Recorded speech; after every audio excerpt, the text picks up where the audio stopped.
Allah Subhanahu wa taala yang telah memberikan kita nikmat luar biasa, nikmat hidayah Islam, hidayah iman, nikmat bisa berkumpul di sini dalam rangka menambah ilmu kita tentang bertanam dan berkebun, yang tema kali ini adalah pengenalan tanaman herbal, cara pengolahan dan konsumsi. Salawat dan salam senantiasa kita curahkan kepada junjungan besar Nabi besar Muhammad Sallallahu Alaihi Wasallam, untuk keluarga, sahabat, dan semoga kita mendapatkan syafaat Rasulullah di yaumul qiyamah. Amin ya rabbal alamin.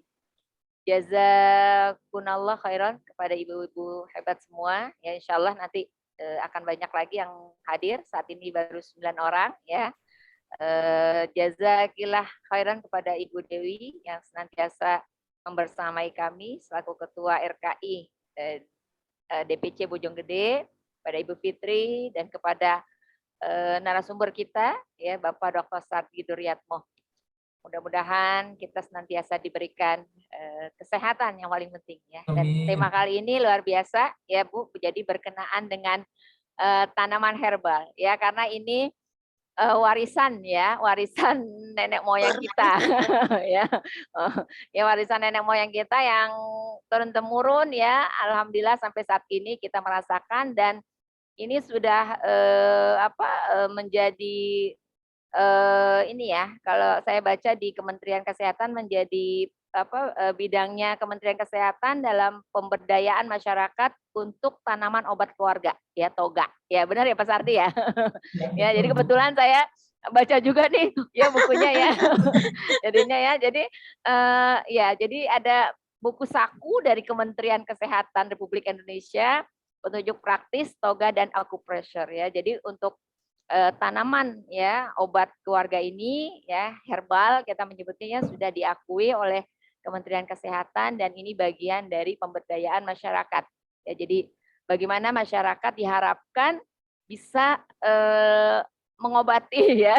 Jadi sebelum nyampe ke rumah sakit gitu ya, itu bisa mengobati dulu ya sendiri di rumah. Dan di sini luar biasa Bu ya, saya juga ternyata kan karena suami ini ya berhubungan dengan kesehatan ya. Jadi ternyata banyak ya bagaimana menghilangkan nyeri ketika haid ya buat anak gadis ya. Kemudian bagaimana menghilangkan batuk gitu ya. Itu ada tanaman-tanamannya ya. Jadi seperti misalnya kemarin Pak Sardi sudah bilang ya bagaimana dari pegagan ya, meniran ya, temulawak sampai menambah darah gitu ya, menambah darah nih saya nih yang kurang darah gitu ya. Itu ada ya tanaman apa Pak Sardi? Yang kecil-kecil itu loh. Meniran ya Bu, kemarin kita lihat iya, Ailanthus itu. niruri ya. Iya, seperti itu ya. Jadi luar biasa ya. Jadi ternyata Indonesia ini daun kelor ya. Daun Ya, kelor.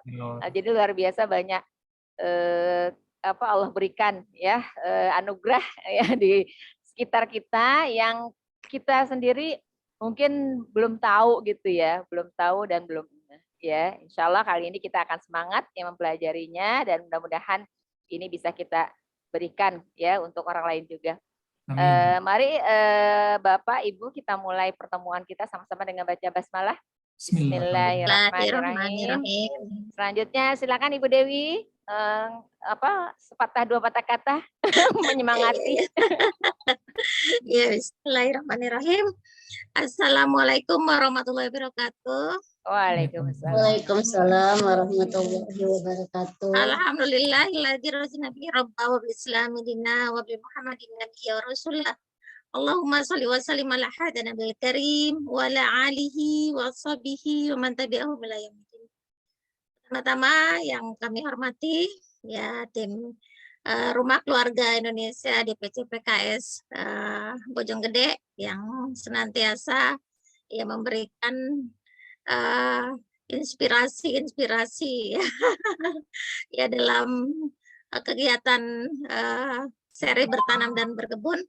Ya, juga yang kami hormati narasumber kita yaitu Bapak Dr. Sardi Duryatmo, MSI, serta ibu-ibu peserta webinar ya, dari masing-masing DPRA yang ada di Bojonggede. Juga ada, alhamdulillah kita kedatangan tamu juga dari Tajur Halang dan Bu Cynthia ini ya peserta webinar yang alhamdulillah selalu mengikuti ya seri bertanam.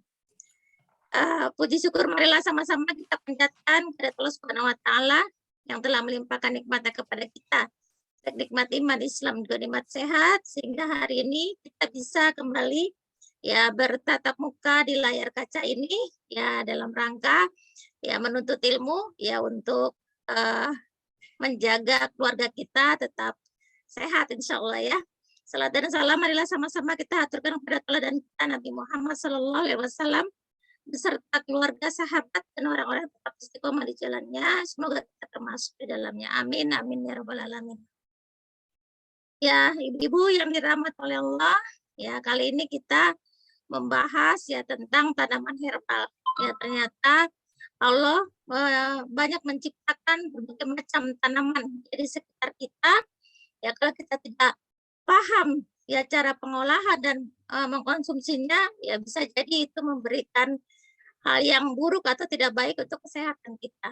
Ya terkadang kita saking semangatnya, oh ada ini obat untuk asam urat misalnya.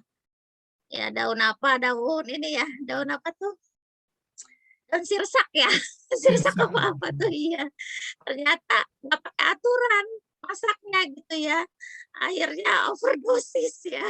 Nah itu yang mungkin kita perlu mengenal ya cara pengolahannya dan mengkonsumsinya supaya tidak overdosis ya bisa menyehatkan tubuh kita ya. Ternyata banyak sekali bisa kita dengan mudah ya untuk mendapatkan apa namanya tanaman herbal ya diantaranya dari bumbu-bumbu dapur juga bisa ya. Kayak lagi hujan begini yang suka masuk angin bisa ngeprek jahe ya. Terus dikasih air panas gitu ya. Ya, pakai gula aren udah enak ya insya Allah badan menjadi segar kembali. Atau mungkin yang sakit perut head ya bisa dengan kunyit kalau nggak salah. Ya, minum kunyit gitu. Ya ternyata banyak sekali ya kalau kita telusuri ya tanaman herbal yang bisa membuat tubuh kita lebih sehat dan tidak tergantung kepada obat kimia. Jangan sebentar-bentar sakit langsung ke kimia ya. Jadi pertolongan pertama itu ya ke herbal dulu. Ya seperti orang tua kita dulu ya. Kalau batuk ya langsung cari daun-daunan itu ya. Atau misalnya pipis kurang lancar, daun kumis kucing gitu ya kalau nggak salah. Tapi mungkin kita cara pengolahannya yang masih belum paham. Ya itu saja mungkin tidak berpanjang lebar. Mudah-mudahan pertemuan kita malam ini bisa mendapatkan ilmu manfaat, ya memberikan keberkahan untuk kita, keluarga, juga lingkungan masyarakat sekitar kita. Saya buka acara ini dengan baca basmalah. Bismillahirrahmanirrahim. Ya, selamat menuntut ilmu. Semoga fokus dan memberikan energi yang positif ya untuk bisa kita pakai dalam kehidupan kita. Ya, dari saya wabillahi taufiq hidayah. Assalamualaikum warahmatullahi wabarakatuh. Waalaikumsalam warahmatullahi wabarakatuh. Jazakillah khairan. Terima kasih kepada Ibu Dewi. Selanjutnya silakan Pak Dr. Sardi untuk memulai ilmunya. Baik, terima kasih Bu Erna. Alhamdulillahirabbil alamin wassalatu wassalamu ala asrofil anbiya'i wal mursalin wa ala alihi washabihi ajmain amma ba'du. Assalamualaikum warahmatullahi wabarakatuh. Waalaikumsalam. Semoga warga RKI Bojonggede dalam kondisi sehat malam hari ini. Saya izin share ya Bu Erna ya. Iya. Sudah kelihatan ya Bu Dewi ya, Bu Erna ya? Sudah Pak. Baik. Tema kita malam hari ini yang diberikan oleh Bu Dewi kepada saya, pengenalan tanaman herbal, pengolahan dan konsumsi. Tapi dugaan saya kita tidak bisa menyelesaikan sampai konsumsi, jadi ini mungkin dibagi menjadi beberapa pertemuan nanti Bu Dewi ya. Karena kalau dipaksakan nanti malah tidak utuh gitu materinya. Jadi kita perlahan dulu malam ini lebih fokus di pengenalan sebagian kecil, baru nanti di pertemuan yang akan datang insya Allah akan kita lanjutkan jenis tanaman lain, lalu pengolahan dan konsumsi. Kita mulai diskusi malam hari ini, bugar berkat obat tradisional atau pengenalan tanaman herbal. Kita mulai dengan, saya mengutip hadis yang diriwayatkan oleh Imam Muslim, setiap penyakit pasti memiliki obat, bila sebuah obat sesuai dengan penyakitnya, artinya ada kompatibilitas, dia akan sembuh dengan seizin Allah Subhanahu wa Ta'ala. Di hadis ini kita sebenarnya juga dididik bahwa obat itu sebenarnya perantara, yang menentukan itu tetap saja bahwa pemilik kerajaan langit dan bumi Allah Subhanahu wa Ta'ala. Nah, apa yang menjadi batasan obat tradisional gitu? Saya mengutip BPOM, Badan Pengawas Obat dan Makanan, yang disebut tanaman obat tradisional itu herbal. Sebenarnya bukan hanya tanaman, kalau menyebut obat tradisional juga termasuk di dalamnya bahan hewan, mineral, itu dikategorikan sebagai obat tradisional. Bahan ramuan bisa berupa tumbuhan, bahan hewan, mineral, sediaan sariang atau galenik, campuran dari bahan tersebut. Jadi misalnya ada tumbuhan dan hewan yang dicampur, yang biasanya secara turun-temurun digunakan untuk pengobatan, untuk mengatasi gangguan kesehatan tertentu. Itu yang disebut sebagai obat tradisional. Kita menyebut obat tradisional tidak identik dengan tumbuhan obat, tetapi juga termasuk di dalamnya hewan, mineral, penggunaan misalnya garam atau bahan yang lain, itu dikategorikan obat tradisional. Di bagian bawah sini saya sudah tulis, mestinya penulisan nama ilmiah tanaman itu kursif atau miring genus dan spesiesnya, tapi saya izin menulis tegak agar mudah terbaca oleh Bapak Ibu semuanya yang hadir di malam hari ini. Jadi kalau kaidah ilmiahnya sih harusnya ditulisnya miring atau kursif. Tapi saya mencoba untuk tetap tegak karena tujuannya agar mudah dibaca, semata-mata karena itu. Nah, tadi Bu Erna juga sudah menyinggung bahwa obat tradisional tadi warisan nenek moyang benar gitu. Kalau kita telusuri sebetulnya sejak abad ke-6 ya, minimal ada bukti bahwa dulu nenek moyang kita sudah menggunakan tanaman obat herbal, obat tradisional gitu ya. Ini relief-relief yang saya ambil di Candi Borobudur ya, di situ nenek moyang kita sudah menggunakan herbal untuk mengatasi beragam gangguan kesehatan gitu. Nah, bagaimana nenek moyang kita akhirnya bisa mengenali tanaman tertentu kok berkhasiat gitu. Jadi itu yang disebut sebagai ilmu titen kalau orang Jawa bilang, atau sebenarnya secara ilmiah disebut sebagai observasi mendalam gitu. Karena mengamati terus-menerus, maka akhirnya ditarik kesimpulan gitu. Pertama misalnya berdasarkan rasa gitu. Orang menyebut diabetes mellitus itu dulu ya disebutnya kencing manis. Kan kalau tadi abad ke-6, 7 atau nggak usah jauh-jauh deh ke abad 6 atau 7 sampai tahun 1980-an gitu juga jarang masyarakat Indonesia yang punya jamban gitu. Biasanya kalau berkemih, urin itu ya di luar gitu. Ketika bekas air kemih tadi dikerubutin semut, maka disebutnya makanya kencing manis gitu. Karena dianggap manis maka semut berdatangan. Itu menjadi gejala pengamatan itu. Nah, cara nenek moyang kita mengatasi diabetes misalnya kencing manis, karena tadi manis ya udah dilawan dengan yang pahit gitu. Dicoba, ada beberapa tanaman pahit, saya sebutkan misalnya Andrographis paniculata, atau di Ayurveda itu disebut sebagai King of Bitter, raja pahit karena rasanya sangat pahit. Jadi kalau Ibu nanti ingin nyoba, ini samping kanan rumah saya ada beberapa tanaman sambiloto mau ditanam, coba pahit, tapi setelah itu kalau kita minum pahitnya sebentar di tenggorokan, setelah itu akan nyaman, enak. Tinospora crispa atau brotowali itu juga pahit. Jadi pada umumnya tanaman-tanaman yang cita rasanya pahit itu sangat bagus untuk mengatasi diabetes. Itu yang pertama. Dan sains modern kemudian mampu membuktikan bahwa Andrographis paniculata, Tinospora crispa, matahari Meksiko dan seterusnya itu memang terbukti anti diabetes. Nah, itu membuktikan bahwa pengamatan akurat nenek moyang kita itu benar gitu. Mekanisme lain bisa berdasarkan warna gitu. Misalnya hepatitis yang masyarakat kita menyebutnya penyakit kuning ya. Oke, penyakit kuning lalu nenek moyang apa yang kuning? Oh, kemudian menemukan rimpang, kunyit, temulawak, dan kuning. Nah, itu kemudian dikonsumsi dan terbukti. Kunyit, temulawak, kandungannya kurkumin, riset ilmiah membuktikan bahwa senyawa aktif itu memang hepatoprotektor atau mengatasi hepatitis sebagai pelindung hati gitu. Bisa juga berdasarkan sifat. Nenek moyang kita kalau melihat lorantus atau benalu itu persis parasit. Dia menumpang hidup di pohon lain, kemudian mengambil sari makanan dari pohon, tidak mau bekerja dalam pengertian tidak melakukan fotosintesis sendiri, tinggal ngambil, numpang, enak sekali gitu.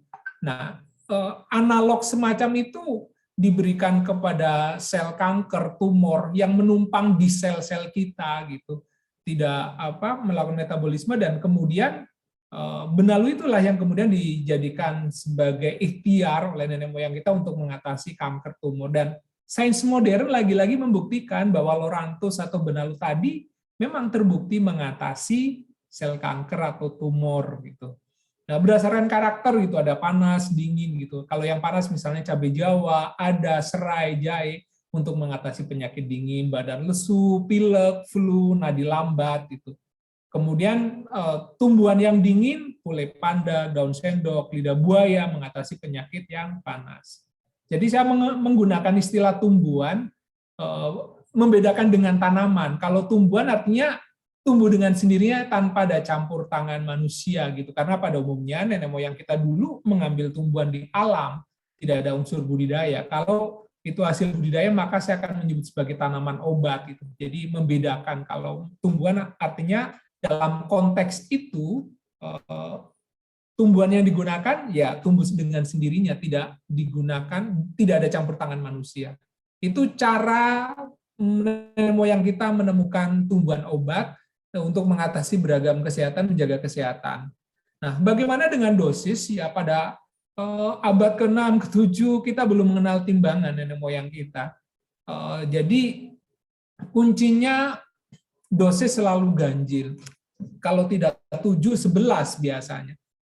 7 kenapa? Jadi filosofinya kalau di Jawa terutama, 7 itu dalam bahasa Jawa disebut sebagai pitu gitu. Atau maknanya sebetulnya dengan kita ikhtiar mengonsumsi tumbuhan obat, maka akan mendapat pitulungan yang Gusti Allah, akan mendapat pertolongan Tuhan gitu.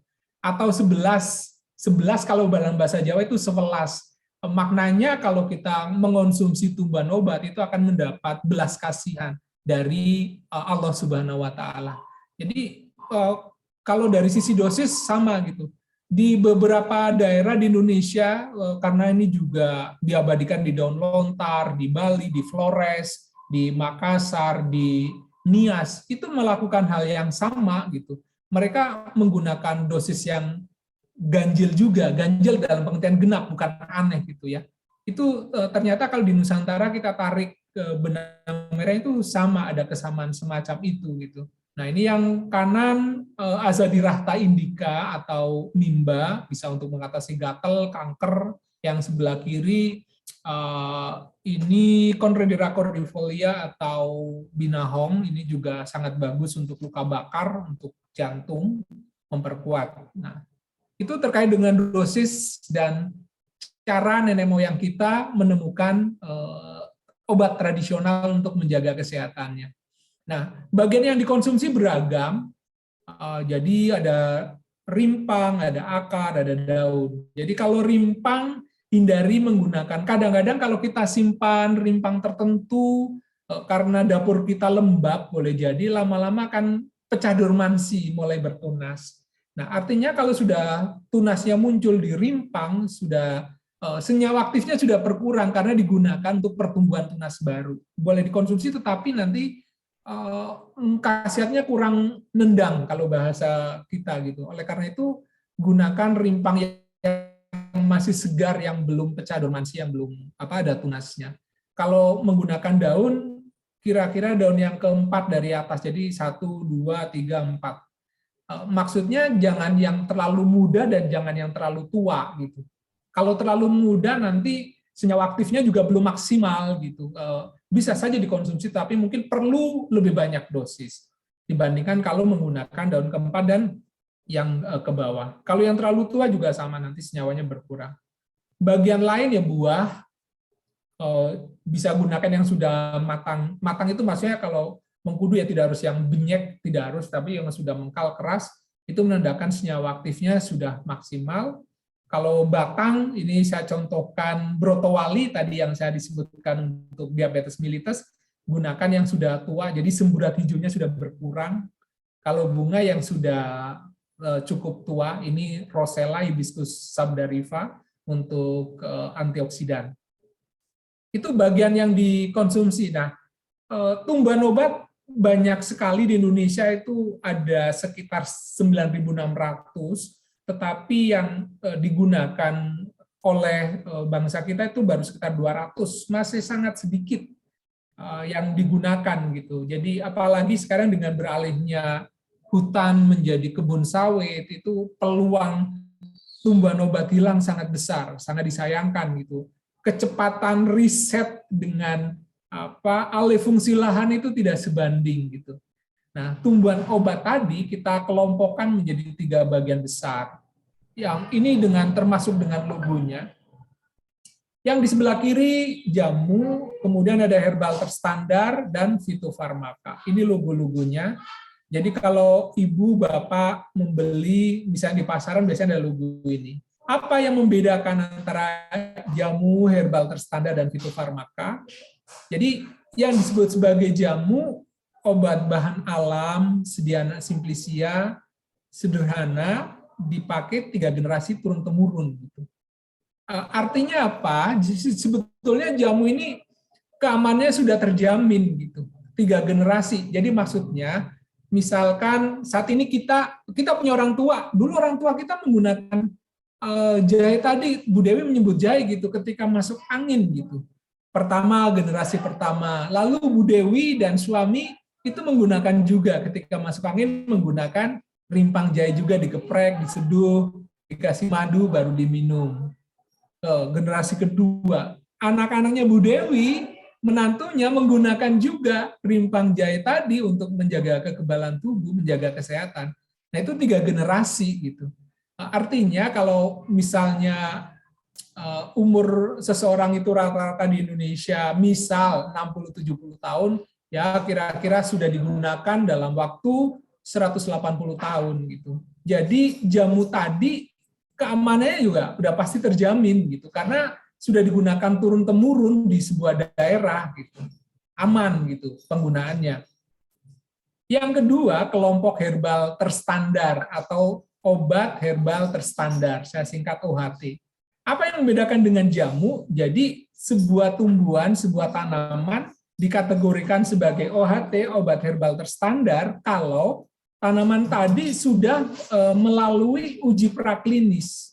Uji praklinis itu melibatkan hewan uji gitu, bisa mencit, bisa tikus, untuk mengetahui tingkat keamanan tumbuhan obat itu bagi tubuh kita gitu. Jadi sebelum tadi misalnya jamu gitu, ada rimpang jahe, Bu Dewi mengklaim bahwa itu untuk masuk angin, untuk pilek, bener nggak sih gitu. Jadi dicoba di hewan uji tadi, kemudian berupa ekstrak, proses pembuatannya, terstandarisasi, ada uji praklinis pada hewan, dosis, toksisitas, keamanan, dan seterusnya. Itu disebut sebagai obat herbal terstandar atau herbal terstandar. Terstandar maksudnya tadi dosisnya jelas. Kalau tadi kan 7 daun, 7 rimpang, 1 jari, itu kan tidak jelas.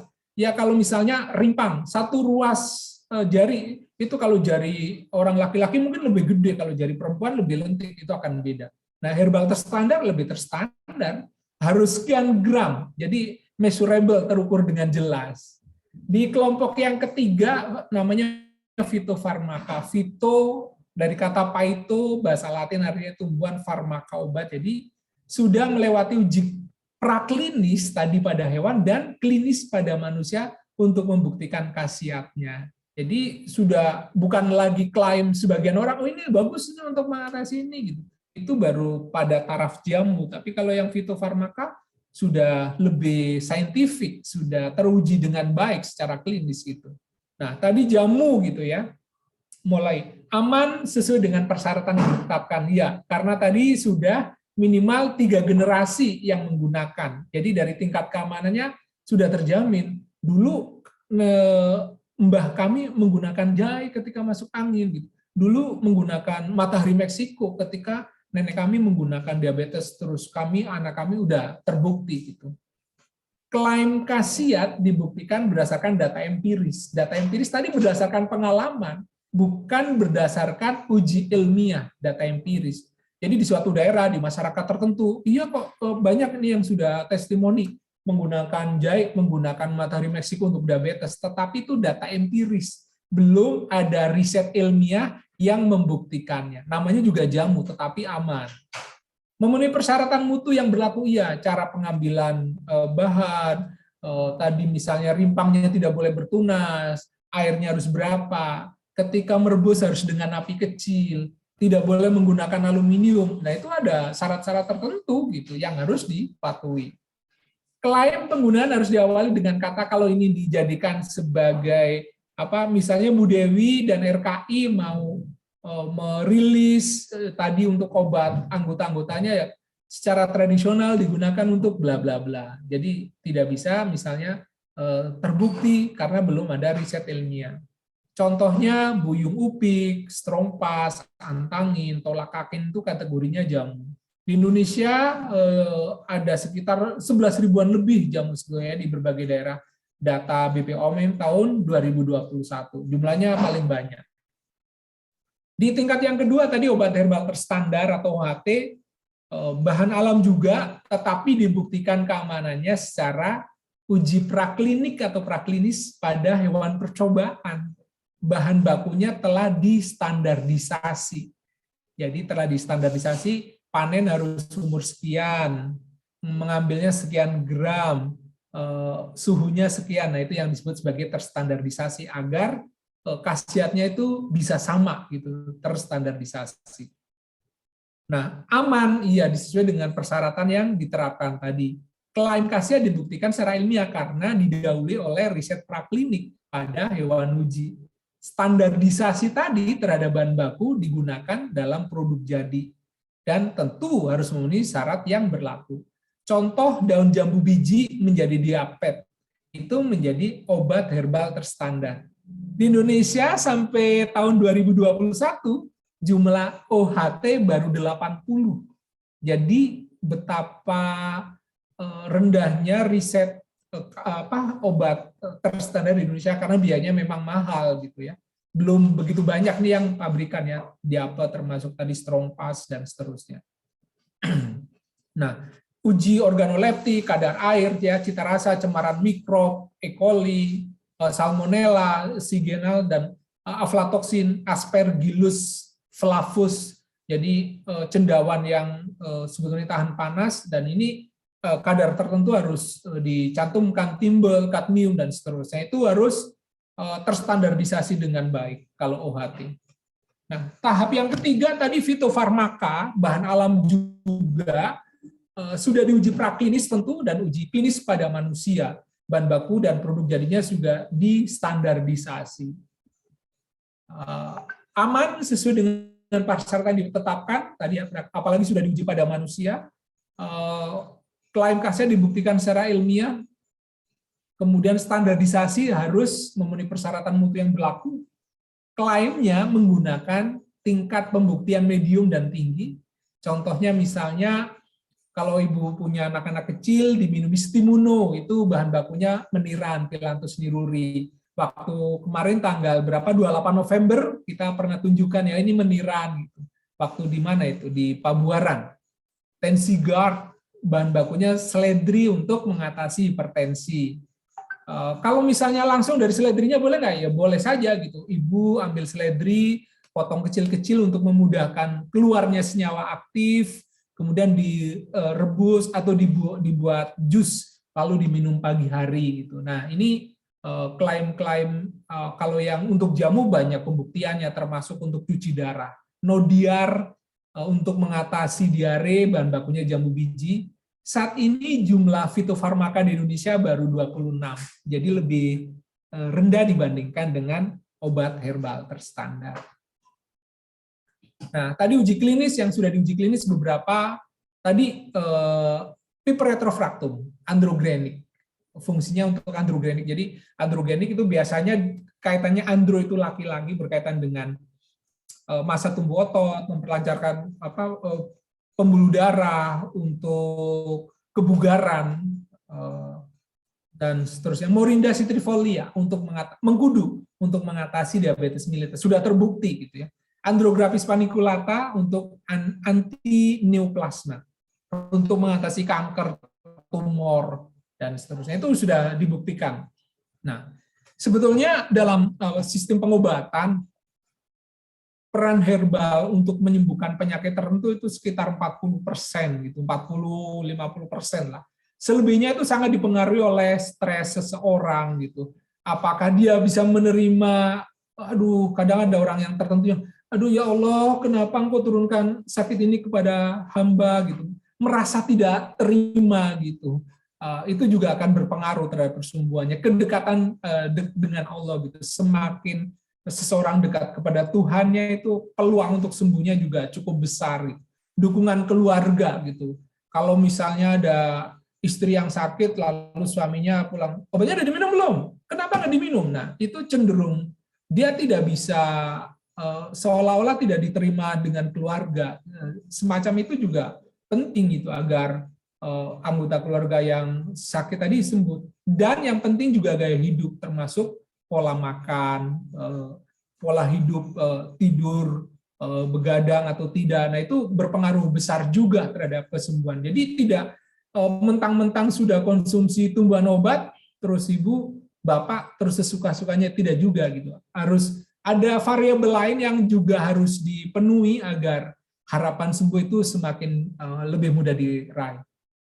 Jadi di diskusi malam hari ini saya tidak banyak menjelaskan jenis tumbuhan-tumbuhan obat.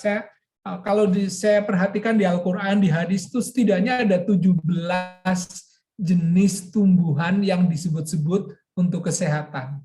Oleh karena itu, tema malam hari ini, pengenalan itu yang terkait tumbuhan yang disebut di hadis atau Al-Quran. Yang pertama, saya menukil di Quran surat Al-Insan ayat 17. Wa yusqauna fiha ka'san kana mizajuha zanjabila. Di dalam surga itu mereka diberi minuman segelas yang campurannya adalah jahe. Jadi jahe itu minuman surga. Zanjabil, bahasa Arab itu arti sebenarnya tanduk, karena rimpang jahe itu seperti bertanduk-tanduk, makanya disebut zanjabil gitu, atau zingiberase kalau di bahasa Latin. Jadi kalau ibu mau mencicipi minuman surga sudah bisa membuat sendiri, Bu, membuat jahe, bandrek, dan seterusnya. Nah, kita mengenal 3 jenis jahe. Yang pertama, Zingiber officinale farubrum atau jahe merah, tadi untuk androgenik, Zingiber officinale far amarum atau jahe emprit, dan Zingiber officinale far rusku atau jahe gajah. Nah, yang membedakan sebetulnya karena senyawa aktif pada jahe itu yang gingerol, saugol, itu 2 senyawa aktif yang penting yang menyebabkan rasa pedas pada jahe. Untuk pengobatan, jahe merah ini jauh lebih bagus karena kadar gingerolnya lebih tinggi dibandingkan dengan jahe gajah dan jahe emprit. Tetapi kalau jahe merah sulit diperoleh, yang amarum atau emprit dan gajah tetap bisa digunakan sepanjang tadi salah satunya tidak kempes dan belum bertunas. Intinya itu yang bisa Bapak Ibu gunakan. Yang kedua juga disebutkan hadis Nabi yang diriwayatkan oleh Abu Hurairah. Sesungguhnya pada jintan itu terdapat obat untuk segala macam penyakit kecuali kematian. Nigella sativa, familinya Ranunculaceae, senyawa yang terkandung timoquinone dan nigellon, dari kata nigella. Ini juga beberapa sekarang sudah mulai dibudidayakan karena tanaman ini berasal dari Afrika Utara, dari Sudan, Maroko, dan beberapa tahun terakhir mulai dikembangkan di Indonesia. Nigella sativa tadi menghambat proliferasi dan memicu apoptosis sel kanker. Jadi proliferasi, proles, keturunan, ver bermakna mengandung, jadi maksudnya reproduksi bentuk-bentuk serupa. Jadi maksudnya sel kanker, sel tumor itu mereproduksi diri gitu. Apoptosis atau disebut sebagai program bunuh diri sel. Jadi pada tubuh manusia dari ujung rambut sampai di ujung kaki itu berpeluang tumbuh sel kanker kecuali gigi, kecuali rambut dan kuku karena tidak dialiri darah gitu. Nah, di bagian-bagian tertentu tadi bisa tumbuh kanker dan kanker karena tadi berbeda dengan sel kita yang punya daur hidup, maka dia akan terus-terusan. Ketika tubuh kita mengonsumsi jintan hitam, maka sel kanker akan melakukan yang disebut sebagai apoptosis atau suicide program bunuh diri. Jadi dia akan luruh karena adanya senyawa nigelon yang dikandung di jintan hitam. Mekanismenya semacam itu. Juga anti-angiogenesis, pembentukan pembuluh darah baru angiogenesis. Jadi kalau anti-angiogenesis maksudnya pembentukan pembuluh darah baru di sel kanker tadi diblok sehingga tidak memperoleh asupan dan pada akhirnya sel kanker itu akan luruh atau hilang. Nah, khasiatnya cukup banyak untuk imunitas, hepatoprotektor, kanker, diabetes mellitus, kesuburan. Ini sudah ada ujinya, jadi bukan kategori jamu ya, sudah ada ujinya dan cukup sahih.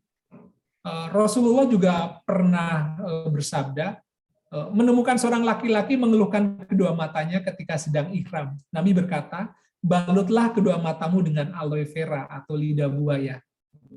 Jadi aloe vera atau lidah buaya ini juga sudah digunakan sejak ratusan tahun yang lalu gitu.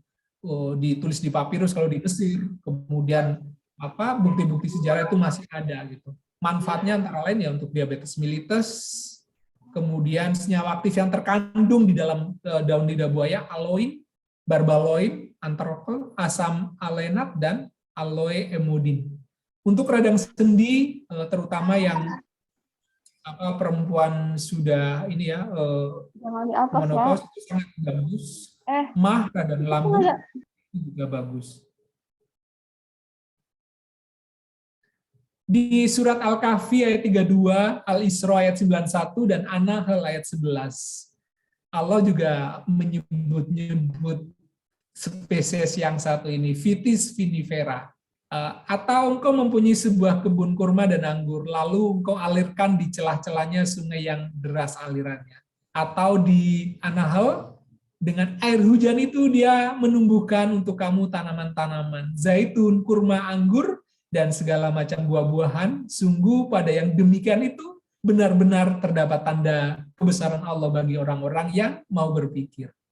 Jadi salah satu manfaat anggur, ini terutama bijinya ya Ibu, kalau mengonsumsi anggur bijinya tolong jangan dibuang, dikeletus, krek, lalu ditelan. Rasanya sebenarnya tidak terlalu pahit, masih cukup enak.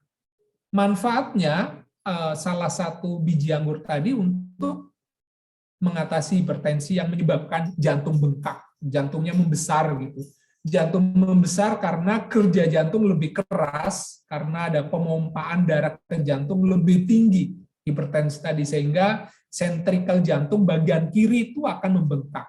Pembengkakan jantung juga bisa diakibatkan oleh infeksi atau disebut miokarditis dan peradangan otot jantung di lapisan tengah dinding jantung. Gejalanya biasanya tidur tidak lelap sebelum orang tadi menggunakan bantal hingga 2-3 lapis. Itu akan lebih nyaman. Kadang-kadang di kaki itu juga membengkak. Rasanya jantung itu seperti tertekan, napasnya itu tidak ngos-ngosan, terutama ketika naik tangga. Itu indikasi. Nah, riset membuktikan bahwa biji anggur tadi efektif menurunkan tekanan darah sistolik dan denyut jantung. Terbukti juga mengurangi infark miokard atau kerusakan otot jantung. Senyawa proantosianidin juga yang ada di dalam biji anggur tadi mengurangi refluvasi iskemik. Jadi manfaat biji anggur itu sangat besar untuk kesehatan kita. Nah, konsumsi seluruh bagian buah kalau makan anggur tentu harus dicuci bersih, termasuk bijinya. Bijinya sedikit pahit tidak masalah, mempermudah penyerapan kandungan nutrisi dibandingkan kalau misalnya ibu menelan utuh biji tadi, nanti tubuh perlu waktu lebih lama untuk mencernanya gitu, karena harus menghancurkan. Tapi kalau ibu gigit keras, bijinya sudah retak dan kemudian ditelan, itu akan lebih mudah dicerna. Nah, biji kulit anggur paling banyak menyimpan nutrisi gitu. Biji kayak fitokimia, kulit kayak antosianin. Oleh karena itu tidak perlu dikupas ketika mengonsumsi buah anggur, termasuk bijinya dikonsumsi. Nah, biji anggur tadi memiliki antioksidan tinggi, duduk perkaranya kenapa bisa mengatasi jantung bengkak. Nah, antioksidan tadi membantu mengurangi radikal bebas yang memperberat kerja jantung. Kalau radikal bebas diatasi, beban jantung menjadi berkurang. Ukuran jantung pun akan berkurang dan kemudian mengecil seperti semula. Bengkaknya akan berkurang. Nah, Kan tergantung perfusi. baik, saya lanjutkan sedikit lagi. Hadis Nabi lain yang juga saya pernah dengar, Nabi pernah bersabda yang diriwayatkan oleh Ibnu Qayyim, sekiranya kukatakan ada buah-buahan yang turun dari surga, maka itulah buah tin. Karena buah-buahan surga itu tanpa biji. Makanlah karena ia dapat menghentikan wasir dan bermanfaat menyembuhkan encok. Jadi tin Ficus carica, familinya Moraceae. Kandungan senyawa golongan fenolat yang merupakan zat antioksidan yang sangat baik untuk meningkatkan kesehatan. 6-7 tahun terakhir, saya mencatat semakin banyak orang yang mengembunkan tin secara intensif. Dan terutama di Jawa Timur dan Jawa Tengah itu cukup banyak dikebunkan. Tanaman introduksi, bukan tanaman asli Indonesia memang. Mereka, para petani tadi, pekebun, sebelum memanen buahnya, menggunakan daunnya juga dipanen, kemudian dibuat tisani. Tisani itu maksud saya, seduhan daun yang di luar teh, dan perlakuannya sama seperti teh. Jadi dikeringkan, dipotong-potong, nanti diseduh menjadi tisani. Dan itu manfaatnya juga tidak kalah bagusnya dibandingkan dengan buah. Antipiretik, sebagai tonik pencahar, afrodisiak, diuretik yang mempermudah peluruhan air kemih, mengatasi peradangan, kelumpuhan, penyakit hati, banyak sekali manfaatnya. Tadi termasuk, jadi ketika tanaman belum berbuah, daunnya dulu dimanfaatkan, dan itu dilakukan. Senyawanya juga cukup banyak, ada amrin, ada kompasterol, ada asam oleik, dan seterusnya. Kayak antioksidan dan bersifat anti kanker sudah terbukti secara ilmiah. Manfaat lainnya ada D5 yang juga disebut-sebut dalam Al-Quran, serta semangka. Dari Ummul Mukminin Aisyah radhiyallahu an, Nabi bersabda, sesungguhnya Nabi SAW memakan semangka dengan kurma. Hadis riwayat Tirmizi nomor 1843. Semangka Citrus lanatus, familinya Cucurbitaceae. Jadi Bapak Ibu, kadang-kadang orang makan semangka itu kulitnya dibuang begitu saja gitu. Jadi padahal di kulit semangka, terutama yang bagian putih kulit dalamnya tadi, mengandung senyawa yang namanya citrulin, penghasil nitrit oksida. Jadi untuk apa ini citrulin? Menurunkan glukosa darah dan trigliserida, kadar lemak yang tinggi. Catatannya, kalau ibu bapak mau mengonsumsi kulit semangka yang putih bagian dalam, sebaiknya jangan menjelang tidur karena ini diuretik. Bapak ibu nanti akan bolak-balik berkemih sehingga tidurnya malah tidak nyaman, harus bangun lagi. Jadi besok kalau beli semangka yang putih-putih di dalam itu dikerok, dimakan karena itu sangat bagus untuk kesehatan. Tetapi sebaiknya siang ketika Bapak Ibu terjaga tidak tidur agar tidak mengganggu tidur Bapak Ibu semuanya. Citrulin tadi berguna dalam sistem nitrit oksida, berpotensi sebagai antioksidan, menjaga kekebalan tubuh, vasodilatasi atau memperlebar pembuluh darah. Jadi kalau ibarat pipa tersumbat, pembuluh darahnya tidak lancar, itu menyebabkan sakit yang luar biasa. Nah, ini diperankan oleh citrulin yang ada di kulit semangka. Jadi seperti makan semangka yang putih-putih kok dimakan, kayak rakus banget sih, yang merah kan. Karena orang tidak tahu sehingga dibuang begitu saja gitu ya. Ke jaringan yang membutuhkan. Kadar citrulin dalam semangka itu sekitar 3-9 hingga 28 mg per gram bobot kering. Nah, baik semangka yang berbiji atau tidak sebenarnya tidak begitu signifikan, kisarannya semacam itu, mampu membuka sekresi insulin, merangsang glikogenesis dan hepar sehingga menurunkan kadar glukosa darah. orang yang berpotensi atau hipoglikemik karena kadar gula darahnya akan turun. Baik, Bapak Ibu, itu di pemicu diskusi kita malam hari ini, pengolahan dan konsumsi insya Allah akan kita diskusikan di pertemuan yang akan datang. Saya kembali ke Bu Erna. Terima kasih Bu Erna. Assalamualaikum warahmatullahi wabarakatuh. Waalaikumsalam warahmatullahi wabarakatuh. Masya Allah ya, luar biasa ya. Jadi ini baru pembukaan ya Pak Dokter ya. Jadi Insya Masya Allah, Bu. Allah ya. Jadi luar biasa pencerahannya. Nanti boleh diminta PDF-nya Pak. Ini ada yang Insya minta Allah, nih. Bu. Ya. Tadi sampai slide 39 ya kalau tidak salah ya. Iya. Jadi ini tadi luar biasa bagaimana tanaman herbal ya itu sangat bermanfaat untuk mengobati dan mencegah ya penyakit yang ada dalam diri kita. Dan tadi ya saya sangat tertarik dengan dosis yang awalnya ya Pak, kira-kira gitu ya ilmu kirologi ya zaman dulu nenek kita ya sama seperti ganjil gitu ya. Sampai tadi Pak Sari bilang angka 7, angka 11 ya. Jadi saya pernah baca memang ada keajaiban angka 7 di Al-Qur'an gitu ya. Jadi Masya Allah ya. Jadi luar biasa ini ya korelasinya ya, hubungannya ya. Jadi memang alam ini ya dan sudah Allah ciptakan dengan berbagai banyak manfaatnya ya, dan ini harus kita manfaatkan sebesar-besarnya ya. Jadi kadang-kadang kita gitu Pak Tari ya, pengen cepatnya biar cepat sembuh, buru-buru ke dokter gitu ya. Pertolongan pertama ada di rumah ya, di sekitar rumah kita ya, Masya Allah.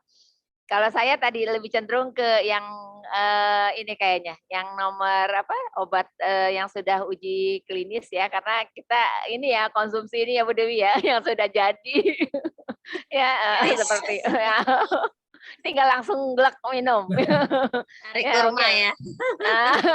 Ya, jadi kayak haba sauda tadi ya, jahe yang sudah jadi seperti itu ya.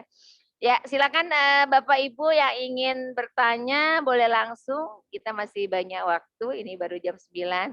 Tapi karena cuaca. Izin bertanya Bu Erna. Assalamualaikum. Iya, langsung Ustaz Nani Mangga. Alhamdulillah. Aneh. Apaan ya off cam lagi kurang fit ya.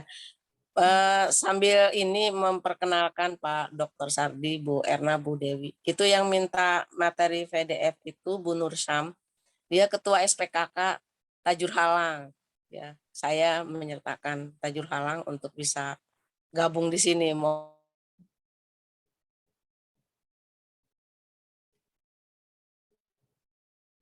Sinyalnya. Iya, sinyal benar nih. Ya, sambil menunggu Bu Ya, Nani, nanti insya Allah, nanti kita kirim. Saya berikan nanti ke Bu Erna, Bu Nur Syam bisa berkoordinasi dengan Bu Erna atau Bu Dewi nanti kira-kira. Iya, boleh. Iya, baik. Syukron. Terima kasih Bu Nur Syam sudah meluangkan waktu bergabung dengan RKI Bojonggede, Bu. Ya, maaf Ustaz. Saya tutup kamera. Ya.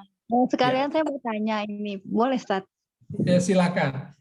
Ibu, nama saya Sardi, Bu, sekarang. Iya, Ustadz Sardi. Maha Ada guru apa? ini. Udah Dokter Sardi, maha guru Ya, ini. Bu Nur Syam, saya persilakan, Bu. Ya, Dokter Sardi. Dengan pengobatan herbal ini, itu sebaiknya bahan tersebut langsung maksudnya direbus kita gunakan atau sarinya gitu kan, atau sarinya yang diambil seperti itu. Kemudian yang kedua, ada kesan pengobatan dengan herbal itu berkesan lambat dibandingkan dengan sintetis kimiawi ya gitu ya, seperti itu. Itu apa penyebabnya ya? Terima kasih. Baik, Bu Nur Syam, terima kasih. Ada 2 pertanyaan dari Ibu Nur Syam. Yang pertama, kalau mau konsumsi herbal tadi sarinya atau direbus gitu ya. Ya, sebetulnya kalau Ibu Nur Syam tadi merebus, inti sarinya itu juga akan keluar Bu larut dalam air. Tadi saya contohkan misalnya Ibu akan menjaga ginjal, menjaga tekanan darah dengan seledri misalnya. Pas mau beli bahan-bahan sup, ternyata seledrinya cukup banyak, Ibu bisa cincang, terus kemudian nanti bisa direbus, Catatan apinya harus kecil, harus konstan ya, tidak tiba-tiba tinggi gitu, nanti perlahan gitu naik-naik ke temperaturnya, baru kemudian Ibu masukkan gitu. Jadi dengan memotong ukurannya kecil menyebabkan luas penampang semakin besar, senyawa aktifnya akan mudah keluar. Jadi itu pada akhirnya sari-sari yang ada di dalam seledri itu juga akan keluar. Jadi Ibu bisa, tadi pertanyaannya mungkin lebih tepat apakah dimakan gelondongan atau sarinya gitu. Sebetulnya bisa keduanya Bu, kalau misalnya untuk menjaga Ibu cukup sari patinya gitu, bisa diminum. Tadi mendidih tunggu 10 menit lalu matikan, saring, Bu Nursam bisa minum. Tetapi kalau misalnya sekali Ibu mau dibuat jus, seledri agak langu memang, tetapi Ibu bisa tambahkan lemon untuk menetralisir, tambahkan madu, itu rasanya enak. Ibu bisa konsumsi semuanya, itu tidak ada masalah juga. Untuk membersihkan ginjal, hipertensi, itu keduanya Ibu boleh lakukan gitu. Kecuali untuk bagian tertentu, misalnya jahe, serat-serat rimpangnya itu tidak bisa dimakan gelondongan, apa boleh buat jadi sarinya. Artinya kita harus melihat sediaan apa nih, tidak bisa digeneralisir, kecuali yang sudah diekstrak jahenya, sudah rimpangnya sudah dipotong-potong, sudah dalam bentuk butiran, itu boleh sarinya. Jadi boleh sarinya, boleh yang gelondongan, itu tidak ada masalah. Pertanyaan yang kedua, kok kalau konsumsi herbal terkesan lambat ya? Iya, Ibu Nursam di tanaman obat, kandungan senyawa aktifnya itu banyak, Bu. Beda dengan kalau sintesis sudah diisolasi, sudah ditarik gitu. Jadi saya contohkan misalnya pada daun sirsak itu kandungan senyawa aktifnya namanya acetogenins. Jadi kalau menggunakan obat sintesis itu udah diisolasi, kalau itu diisolasi nanti dosisnya bisa lebih pas, itu akan lebih cepat. Benar akan lebih lambat penyebabnya itu, tetapi harus Ibu ingat bahwa bagi tubuh dalam jangka panjang ini akan lebih aman bagi tubuh kita mencernanya dibandingkan dengan sintesis, karena banyak kasus lagi-lagi ini harus dicek kembali yang kemudian ginjalnya justru bermasalah setelah konsumsi obat sekian lama misalnya, atau kemoterapi yang menyebabkan rontok dan seterusnya. Tapi kalau misalnya konsumsi keladi tikus, orang kemoterapi cenderung lebih kuat misalnya, tidak rontok, kulitnya tidak hitam. Jadi pilihannya, Ibu mau cepat tetapi resikonya kemudian ada bagian tubuh yang kurang baik, atau pelan-pelan, lambat, maintenance-nya tapi bagus. Pada akhirnya ada dua pilihan itu dan semuanya ada konsekuensi masing-masing, Bu Nursam. Terima kasih, semoga bisa diterima. Ya, syukron. Terima kasih, Pak Dokter. Terima kasih Pak Rodi. Ini ada beberapa pertanyaan di chat dari Ibu Umi Enok. Mau tanya, untuk migrain dan sakit badan cocoknya konsumsi buah atau rimpang apa? Dokter silakan. Ya. Nah, migrain tadi ya, migrain, sakit kepala sebala itu karena aliran darah, itu herbal yang bagus banget itu rimpang jahe, Bu. Tapi di pasaran itu kadang-kadang rimpang jahenya sudah diekstrak ditambah gula pasir gitu ya. Jadi upayakan agar jahe yang diminum rimpang jahe murni gitu. Kalau rasanya itu hangat gitu ya. Maksudnya tapi pengen manis ya, tambahkan madu gitu. Jadi pilihannya kalau harus menggunakan pemanis, yang pertama saya sarankan madu tuh jauh lebih bagus. Yang kedua, kalau misalnya tidak ada, ya gula semut, gula aren atau gula Jawa, gula batu, dan terakhir banget itu gula pasir. Karena indeks glikemiknya itu yang paling rendah ya gula semut, gula Jawa, gula aren, gula batu, baru terakhir. Yang paling tinggi indeks glikemiknya itu gula pasir. Jadi indeks glikemik itu yang menunjukkan seberapa cepat bahan makanan itu setelah kita konsumsi akan meningkatkan kadar gula darah.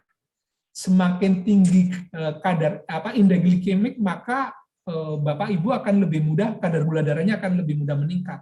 Beda dengan yang hipoglikemik yang menurunkan kadar gula gitu. Jadi jangan gunakan ekstrak rimpang jahe yang sudah ada campuran gula pasirnya gitu. Jadi yang kalau bisa jahe murni gitu, yang hanya jahe gitu, rasanya pedas tanpa manis. Kalaupun menambah manis tadi saran saya dengan madu. dan dikonsumsi dalam perut kosong, maksudnya pagi mau sarapan misalnya jam 7 biasanya, ya sudah jam 6 minum itu dulu rutin agar tubuh itu lebih mudah menyerap senyawa aktif yang ada di rimpang jaya yang kita konsumsi.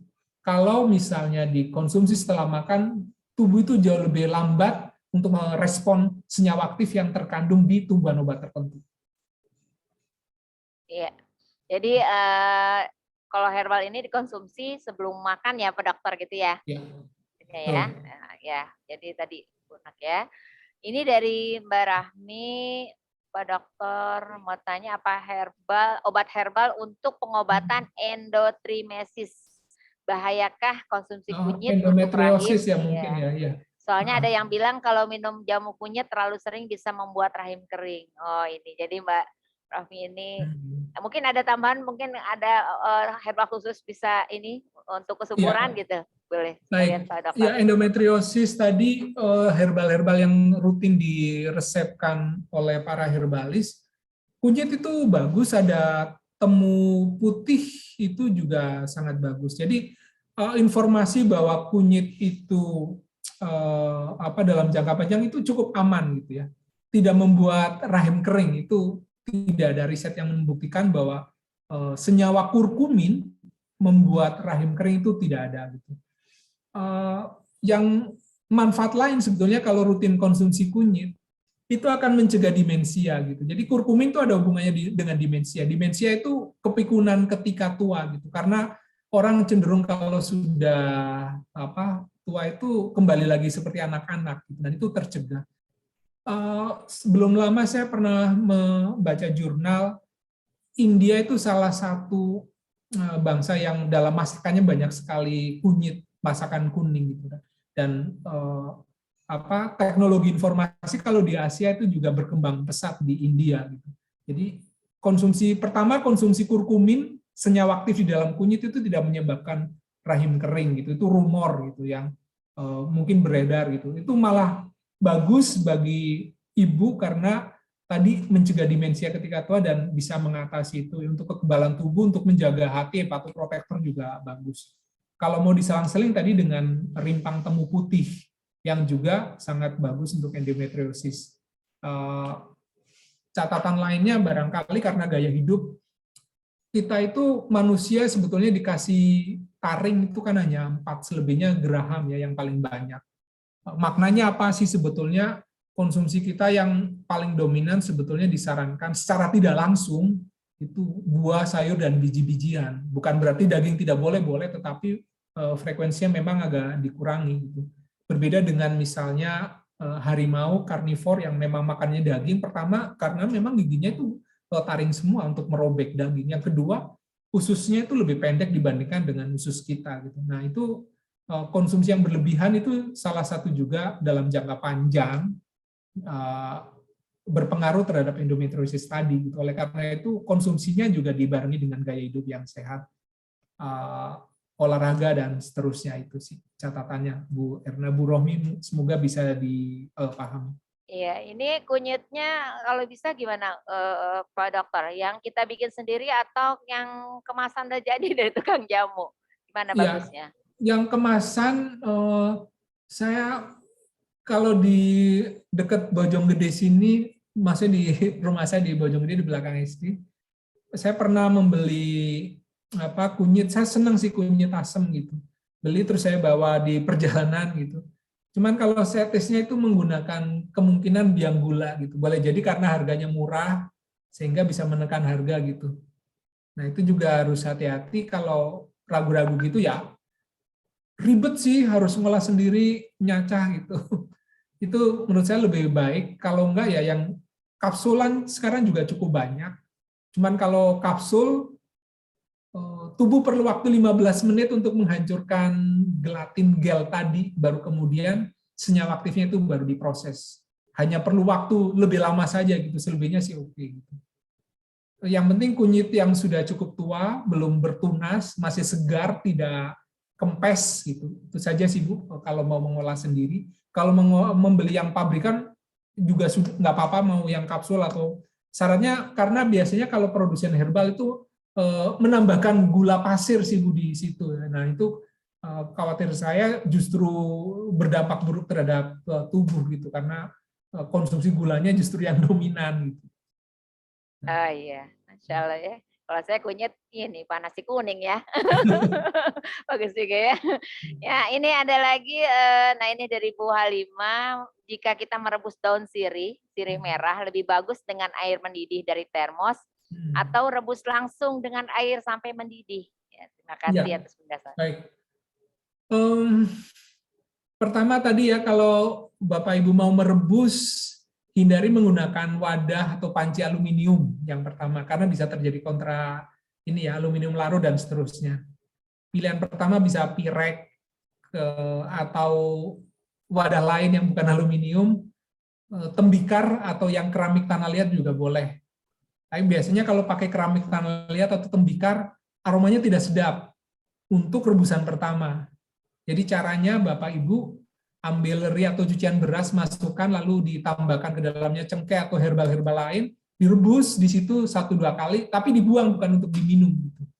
Nanti bau tanahnya itu akan hilang dengan sendirinya, baru yang ketiga baru digunakan untuk rebusan kita.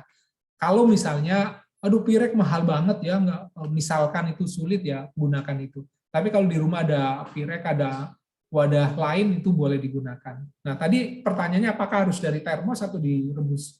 Kalau termos itu tidak panasnya tidak maksimal, jadi lebih baik direbus, begitu mendidih masukkan, lalu tunggu, setelah mendidih tunggu sekitar 10 menit agar semua senyawa aktif, maksud saya senyawa aktif yang terkandung di sirih, piperin namanya, itu bisa keluar semua, bisa keluar maksimal. Matikan kompor, tunggu sampai hangat, baru kemudian digunakan untuk keperluan kita, biar lebih maksimal. Ada mungkin Ibu biar tahu Pak Dokter manfaat sirih merah nih selain detox ya.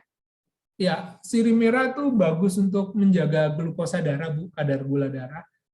Orang yang diabetesnya sudah mencapai gangren, biasanya ada luka di kaki yang tidak sembuh-sembuh, itu sirih merah salah satu pilihan untuk mengatasi kadar gula darah.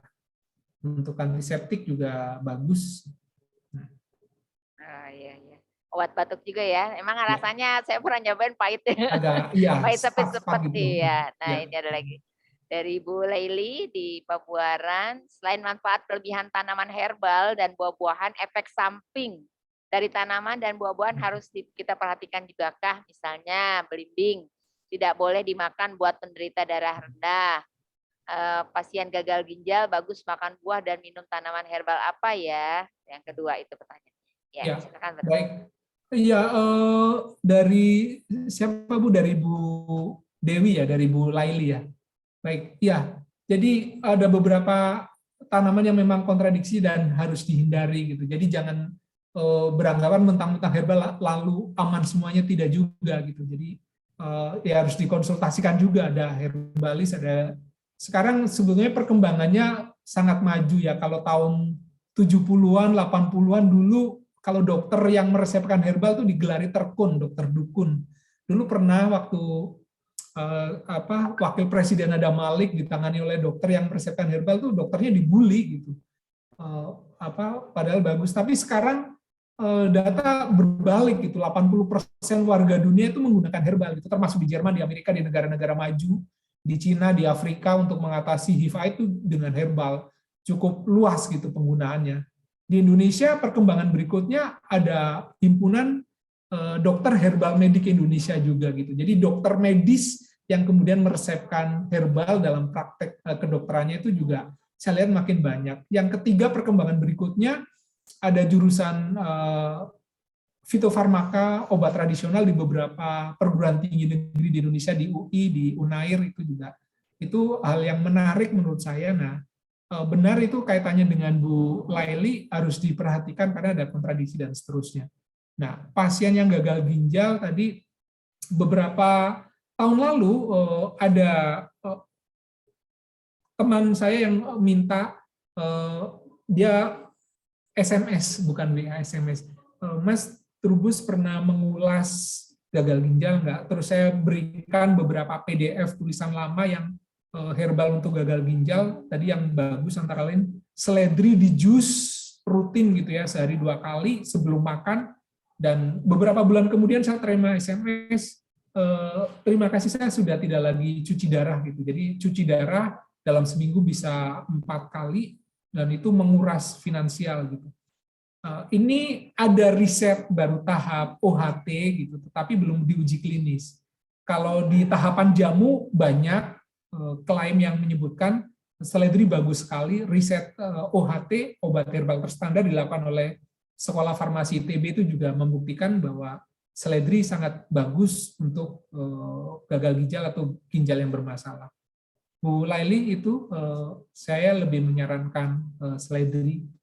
Kalau tadi aromanya tidak enak, tambahkan lemon, aduk, dan kemudian konsumsi pagi ketika perut kosong. Ya, terima kasih Pak Dokter. Ya, Bu Nani silakan ingin bertanya langsung. Oh ya, Assalamualaikum warahmatullahi wabarakatuh. Waalaikumsalam. Pak Dokter, saya mau bertanya nih terkait dengan orang-orang yang memang sudah dalam jangka panjang itu mengkonsumsi obat-obatan apa ya, yang banyak lah gitu. Dan memang mungkin penyakitnya tuh sudah banyak, sudah ada sekitar 3 penyakit dalam tubuhnya. Terus obat-obatan itu udah diminum jangka panjang dalam jumlah yang banyak. Itu untuk dulu pernah diupayakan dengan menggunakan obat herbal, tapi sepertinya tidak bisa apa ya, harus menggunakan obat-obat dari dokter lah. Kalau misalkan kondisi seperti itu masih berpeluang nggak ya untuk bisa ditangani dengan obat-obatan herbal atau tanaman-tanaman herbal seperti ini? Itu yang pertama. Terus yang kedua, terkait dengan masalah apa namanya, kualitas dari misalkan seperti rimpang, tumbuh-tumbuhan obat-obatan itu kan kalau saya lihat di YouTube para petani itu mereka tuh kan benar-benar ngebooster tanamannya itu dengan pupuk kimia itu ya. Itu ada bahayanya nggak kalau dikonsumsi jangka panjang ya? Kalau saya ngikuti petani-petani besar ya dalam salah satu channel YouTube itu mereka memang kalau untuk produktivitas tinggi itu apa istilahnya ya, pupuk-pupuk kimianya itu luar biasa dari mulai awal ya, mereka ngebooster, ngebanjirin dengan pupuk-pupuk kimia. Sebenarnya hampir semua petani-petani besar saya lihat seperti itu termasuk di buah-buahan. Itu. Terus ada nggak perbedaannya kualitas dari hasil tanaman ya, baik obat-obatan ataupun yang dikonsumsi sehari-hari itu dari penggunaan pupuk apa ya, pupuk kimia dengan pupuk organik ya? Karena kalau saya merasakan perbandingannya itu memang jauh sekali ya untuk tingkat produktivitas. Itu aja, terima kasih. Assalamualaikum warahmatullahi wabarakatuh. Waalaikumsalam. Terima kasih Bu Ustazah Nani. Ada 2 pertanyaan. Yang pertama, tadi ada kasus orang yang penyakitnya banyak, ada 3 gitu, masih berpeluang nggak optimis harus untuk sembuh gitu. Jadi jangan putus asa. Ketika Nabi datang ke rumah sahabatnya yang sedang sakit, ya Nabi, saya mungkin tidak berumur panjang. Nabi mengatakan, apa yang kamu pikirkan itu apa yang terjadi. Jadi harus optimis ketika sakit gitu. Apa yang bisa dilakukan? Pertama, ketika sudah begitu tentu saja herbalnya itu tidak bisa tunggal, harus dilihat sakitnya apa saja dan herbalnya itu bisa kombinasi gitu. Herbalis itu mengombinasikan bisa 10, bisa 11 dan seterusnya, cukup banyak. Yang kedua, ada beberapa hal yang sebetulnya kalau kita lakukan, kita itu bisa menjaga kesehatan dengan mudah gitu. Yang pertama, misalnya tidur harus cukup dan kamarnya harus gelap, tidak boleh menyalakan lampu gitu. Dulu Nabi bersabda sebelum tidur matikan lampu gitu. Dan sekarang baru diuji gitu. Kalau kita tidur jam lebih awal, tubuh kita memproduksi senyawa yang namanya melatonin. Syaratnya itu 2. 1, tidak boleh begadang, dan 2, harus gelap. Semakin gelap, semakin bagus gitu. Jadi jangan, aduh saya nggak bisa tidur ngap kalau nggak ada lampu gitu. Harus gelap gitu. Agar tubuh kita memproduksi senyawa melatonin. Senyawa melatonin itu gunanya untuk apa? Gunanya untuk tadi antioksidan, menjaga kekebalan tubuh kita. Orang yang sakit, orang apa. Sebetulnya dulu kalau lihat lagunya Rhoma Irama, begadang jangan begadang, itu ada benarnya juga gitu. Nah, senyawa melatonin itu diproduksi tubuh antara pukul 9 sampai puncaknya jam 2 gitu. Kalau misalnya ada perintah bangunlah sepertiga malam terakhir, ya sudah, itu udah aman karena kita tidur dari awal gitu. Jadi itu hal yang murah, gratis, tapi kadang-kadang sulit kita lakukan. Oh, sayang ada sinetron, oh bagus nih Liga Eropa, nonton dulu dan seterusnya. Nah, itu kadang-kadang menjadi gangguan, terutama bagi bapak-bapak seperti saya. Minum banyak air putih, dan tadi tubuh harus berkeringat karena itu untuk detox, mengeluarkan racun-racun tubuh lewat keringat, itu juga sangat bagus. Yang pasti kurangi gula tadi ya, termasuk gula pasir apalagi. Pokoknya kalau Bapak Ibu menggunakan gula, pertama gula semut, gula Jawa atau gula aren, baru gula batu. Gula pasir itu udah pilihan alternatif terakhir lah boleh dibilang. Terus kemudian kurangi gula, cukup tidur, perbanyak minum air putih, tentu gitu ya, tergantung bobot tubuh gitu. Semakin bobot tubuhnya tinggi ya konsumsi air putihnya harus semakin banyak gitu. Dan konsultasi ke herbalis harus dilihat 3 penyakit itu apa saja dan dikombinasikan sekaligus. Kalau tunggal itu kayak gali lubang tutup lubang, satu penyakit teratasi, yang ini belum gitu. Jadi dilihat gitu, diperiksa, lalu herbalnya apa saja. Jadi jawaban untuk yang tadi ada kerabat atau saudara Bu Ustazah Nani yang sakitnya kombinasi detoksifikasi itu masih memungkinkan. Jadi harus optimis untuk Maaf sembuh. Pak Dokter, jadi Ya. disela itu kalau terkait dengan masih minum obat-obatan dari dokter yang jumlahnya banyak, berjarak ya Bu? Iya, jadi kalau Bapak Ibu konsumsi herbal dengan obat dokter nggak ada masalah, dalam pengertian beri jeda 1 jam. Boleh herbalnya dulu, boleh obat dokternya dulu gitu. Jadi tidak harus dan saya menemukan banyak dokter-dokter yang juga memberikan resep semacam itu gitu. Di Jogja, di Surabaya gitu, itu semakin banyak dokter yang menggunakan ilmu kedokteran untuk mendiagnosis, tapi ketika memberikan resep itu dengan tumbuhan. Di Karanganyar, Jawa Tengah itu ada rumah sakit khusus miliknya Kementerian Kesehatan, dokternya ada di situ, tapi ketika meresepkan ya dengan berbagai herbal gitu, dicek, oh ini sakitnya ini, jadi tadi herbalnya lebih dari 1 gitu, jadi sampai rumah ya harus merebus kemudian dikonsumsi tadi. Itu Bu Ustazah Nani yang pertama, tetap optimis, insya Allah sembuh gitu, membaik. Yang kedua, ini terkait dengan komoditas organik dan anorganik gitu.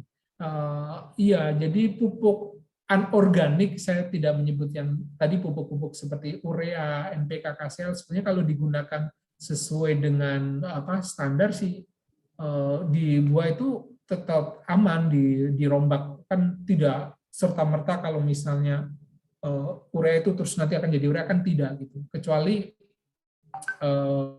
justru pestisida gitu, herbisida, kemudian insektisida. Oleh karena itu harus berjarak gitu.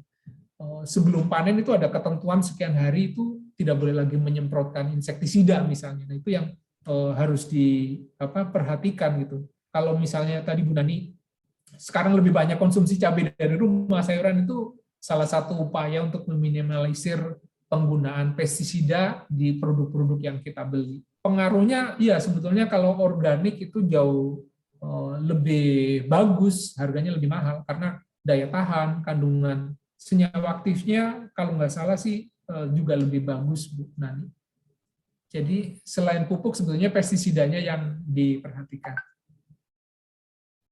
Ya, kalau ya, Bu Nani ya, nggak puas nanti bersambung lagi. Iya. Ini masih ada satu lagi nih, maaf nih Pak Dokter, berubah jadi panggilannya di Pak Dokter nih. Padahal bukan Pak Dokter skala sama Pak Dokter, dokter baru S1, ini udah dokter S3.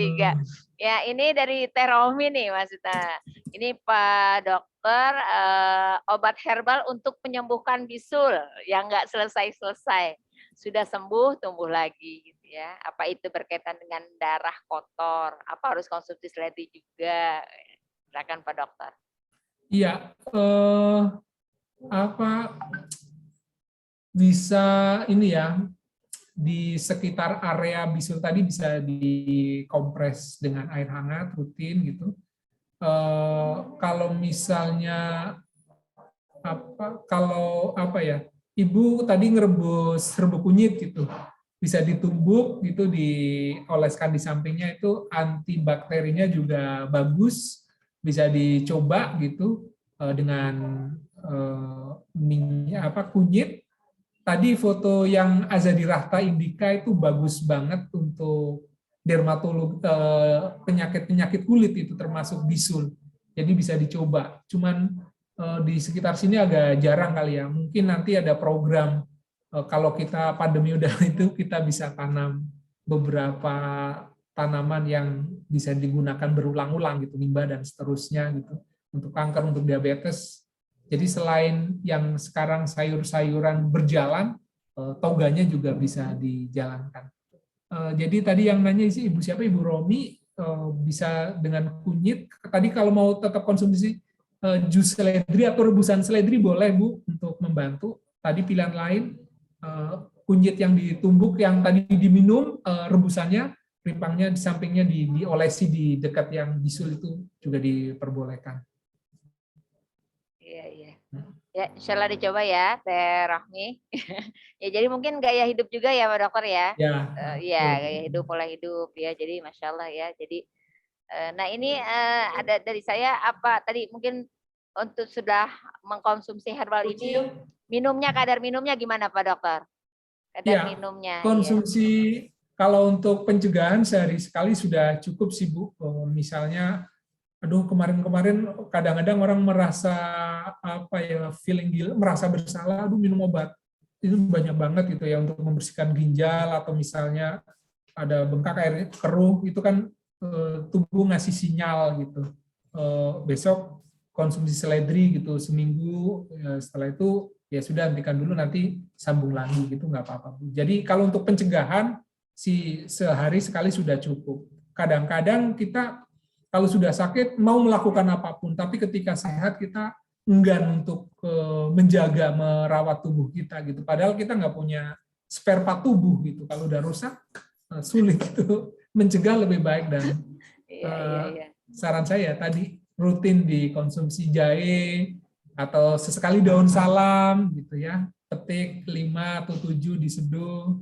Yang punya asam urat, diabetes, kadang-kadang ingat orang tua gitu, maksud saya gini, kalau Bapak Ibu ada yang diabetes, berarti kita sudah nabung tanda kutip 50% ini peluang terkena diabetesnya gitu. Saya coba deh makan sayurnya pare ya gitu. Pare itu bagus banget untuk mencegah diabetes. Rebusannya daun salam gitu misalnya. Semacam itu. Bapak Ibu saya menderita asam urat, berarti sudah 70% ada peluang untuk terserang asam urat. Sesekali Bapak Ibu bikin jus sirsak itu bagus sekali untuk mencegah asam urat. Jadi dengan melihat orang-orang di atas kita, maksudnya Bapak Ibu kita itu juga kita bisa introspeksi gitu, karena biasanya itu hereditas diturunkan kepada anaknya. Iya. Masya Itu Allah. Bu Erna. Ya, ini udah jam 9.35. Bu Dewi gimana? Iya. Ibu sudah puas ya? Belum puas ya? Nanti bersambung lagi nih ya. Bersambung. Jadi, bersambung insya Allah ya. Jadi memang luar biasa ya tanaman herbal ini, saya sendiri dan Bu Dewi ya semua ini pengkonsumsi ya herbal ya. Iya ya. Jadi tadi seperti benar ya closingnya Pak Dokter, lebih baik mencegah ya Pak daripada mengobati ya. Tapi memang ini tadi bagaimana mengubah gaya hidup ya, mindset di kita ya. Kalau udah agak-agak ini baru gitu ya diobatin ya, udah agak-agak parah gitu ya, sehingga ketika ke dokter sudah rata-rata nih Pak ya, misalnya kanker sudah stadium lanjut gitu kan gitu ya. Jadi ya nauzubillah ya, semoga kita tidak seperti itu ya. Jadi ya silakan kata penutupnya Pak Dokter. Semangat Ibu. Saya mengutip pendapat Bapak kedokteran yang mengatakan, jadikan makanan sebagai obatmu, bukan obat sebagai makananmu. Jadi jangan dibalik, agar kita semuanya sehat, lakukan tadi yang gratis-gratis, tidur tepat waktu, ruangan gelap, dukungan keluarga, tetap tersenyum, berpikiran positif. Semoga kita bisa tetap sehat, bisa berdiskusi kembali di masa yang akan datang, bisa mempraktekkan hasil diskusi kita tadi, menanam beberapa tanaman toga untuk keluarga dan masyarakat kita. Bu Erna, Bu Dewi, dan ibu-ibu semuanya, terima kasih. Iya. Ini satu lagi Bu Nuni nyusul nih. Maaf ya Pak Dokter ya. Nggak apa-apa deh Bu Nuni. Ini obat alergi untuk alergi gatal-gatal atau biduran. Obat herbalnya Pak. Alergi. Ini alerginya karena makanan atau apa ya Bu? Suhu Abu kali Nuni? ya. Suhu ya. Punten Pak, dingin Pak. Ya, cuaca. Oh cuaca dingin. Oh iya, cuaca dingin. Jadi sebetulnya kalau di ini Bu, Ibu rutin konsumsi nanas, tapi syaratnya bagian yang tengah yang empulur itu Bu, yang keras jangan Ibu buang, ikut dimakan. Itu 70% senyawa bromelain yang ada di nanas itu ada di bagian tengahnya. Orang kadang-kadang, bukan kadang-kadang, saya sering kali melihat yang tengah karena keras itu dibuang. Padahal itu yang khasiatnya itu bagus. Jadi senyawa bromelain yang ada dalam nanas itu bisa membantu mengatasi alergi gitu, melunakkan dan seterusnya. Itu bisa ketika coba ini Bu dicoba dulu makan nanas rutin gitu ya untuk mengatasi itu. Insya Allah. Iya. Oh, jadi kalau ngerujak Bu Nuni di blender sekalian ya sama tengah-tengahnya. Kalau bikin selek ya, ya tengahnya ikut juga. Ya, insya Allah ya. Ya nanti kami share PDF-nya ya, Bu Nursam. Jazakumullah khairan kasiron ya kepada Pak Dr. Sadi, kepada Bu Dewi, Bu Fitri dan ibu-ibu semua luar biasa. Ya insya Allah nanti kita akan bersambung kembali karena ini bagian awal ya dari tanaman herbal ya, belum nanti bagaimana menanamnya ya, bagaimana perawatannya dan lain sebagainya ya. Alhamdulillah kita akhiri pertemuan kita sama-sama ucapkan hamdalah, alhamdulillahirabbil alamin. Doa penutup, subhanakallahumma wa bihamdika asyhadu an la ilaha illa anta astaghfiruka wa atubu ilaik. Wabillahi taufiq wal hidayah. Assalamualaikum warahmatullahi wabarakatuh. Waalaikumsalam. Terima kasih Bu Erna, Bu Ya, Dewi, makasih Pak ibu Dokter, semuanya. Bu Terima Dewi. kasih.